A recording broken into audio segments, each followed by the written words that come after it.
আমি সকালে টাইগার খাইছি, আর্জেন্টিনার খেলা দেখছি, এরপর কি হইছে জানি না।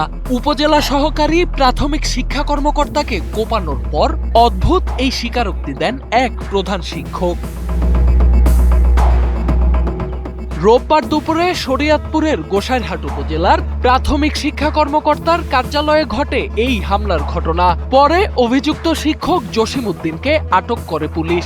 তিনি উপজেলার আলওয়ালপুর ইউনিয়নের চরজালালপুর সরকারি প্রাথমিক বিদ্যালয়ের ভারপ্রাপ্ত প্রধান শিক্ষক। জানা গেছে, রোববার দুপুরে রেইনকোট, মাস্ক ও সানগ্লাস পরে উপজেলা শিক্ষা কর্মকর্তার কার্যালয়ে আসেন জসিমউদ্দিন। এক পর্যায়ে ব্যাগে থাকা একটি কুড়াল বের করে অতর্কিতভাবে সহকারী উপজেলা শিক্ষা কর্মকর্তা শাকিল আহমেদের উপর হামলা চালান। পারফেক্ট ব্লেন্ডের ফ্রেশ মশলা, ভালোবাসার স্বাদ অটুট থাক।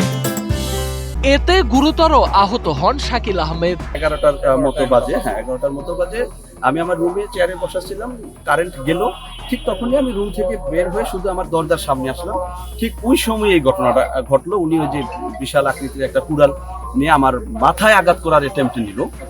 আমি তো বুঝে সারার আগে আমি কোনো রকম হাত দিয়ে ঠেকালাম এবং আমাকে আল্লাহ হয়তো বিশাল বিপদ থেকে বাঁচিয়েছে, কারণ আমি যদি চেয়ারে বসে থাকতাম তাহলে তো আমি দেখতাম না কিছুই। উনি হুট করে গিয়ে আক্রমণ শুরু করতেন। ঘটনার পর অভিযুক্ত জসিমউদ্দিনকে আটক করে গোসাইরহাট থানা পুলিশ।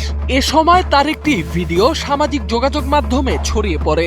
ভিডিওতে তাকে বলতে শোনা যায়, আমি সকালে টাইগার খাইছি, আর্জেন্টিনার খেলা দেখছি, এরপর কি হইছে আমি জানি না।